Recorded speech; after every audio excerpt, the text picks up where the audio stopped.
Good morning, good afternoon, good evening, but not good night. Let's see the difference between B2 and C1 multiple matching. There is no better way to explain the difference than with an example. Let's begin. This is a B2 exam and the main text.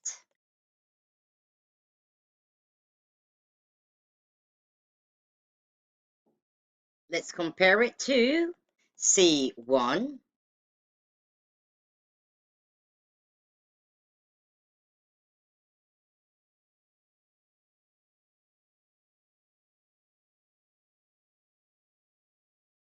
As you see, the format is similar, but the difficulty levels and skills expected are noticeably different. First of all, let's see an example. Continuing to surf even when the conditions were unfavorable. I was surfing 4 times a day in the summer holidays, before and after school, right through the winter months as the temperatures dropped and the sea was really wild. I just couldn't get enough of it. And not being concerned that she stood out from others. Being the only girl in the water when I was learning to surf never bothered me, and so there I was, a tiny little thing, itching to better my surfing by checking out other surfers and looking for new moves. So there is direct comprehension because it is clearly stated in the text. You can find it by carefully reading without needing to read between lines. And there's basic interference because even though it is not said directly, it is easy to figure out from the context. Let's compare it to C1. Make sure your approach for information is positive in tone, but be careful to make this sound like a genuine request rather than a challenge or complaint. And ask for information about your shortcomings. Get back to the section panel with more probing questions and find out what you need to do to bring yourself up to the level of qualification that would make you more attractive to them. You see, there is an advanced analysis because there's no direct comprehension. And we have to ask ourselves, what is the writer trying to say? Therefore, we've got to read between the lines. There is nuanced understanding because the information is rather implied than directly stated. So you've got to pay attention to smaller differences in meaning, tone, and attitude.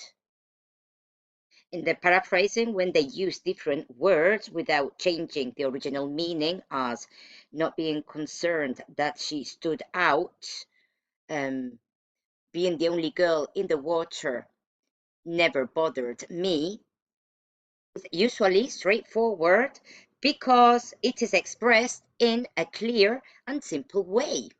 C1, there are more complex paraphrasing because it's less simple, less straightforward, and it is more structured.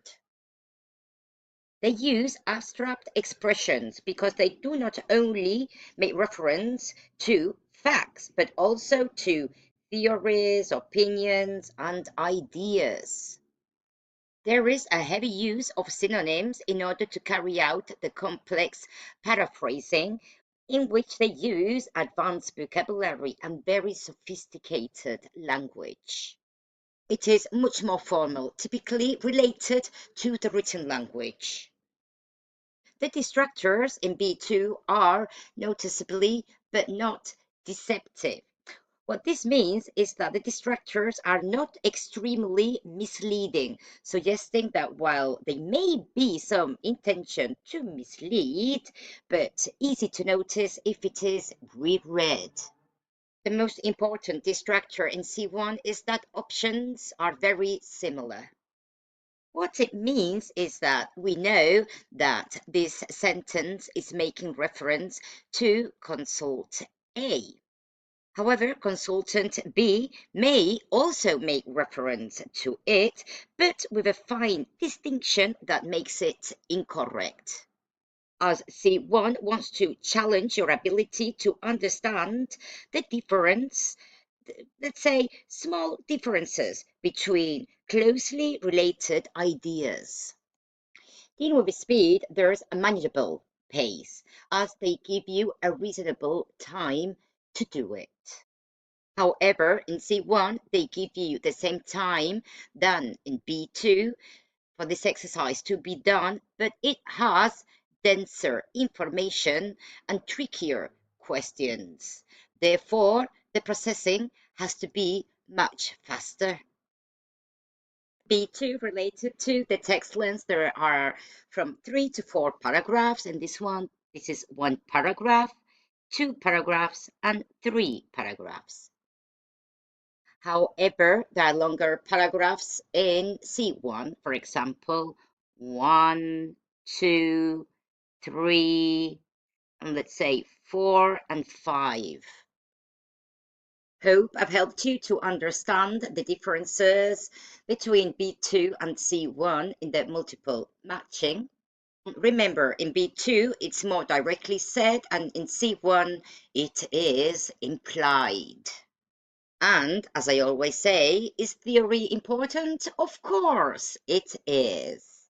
But practice is essential to make all the mistakes practicing in order to not make them during the official exam. Bye bye.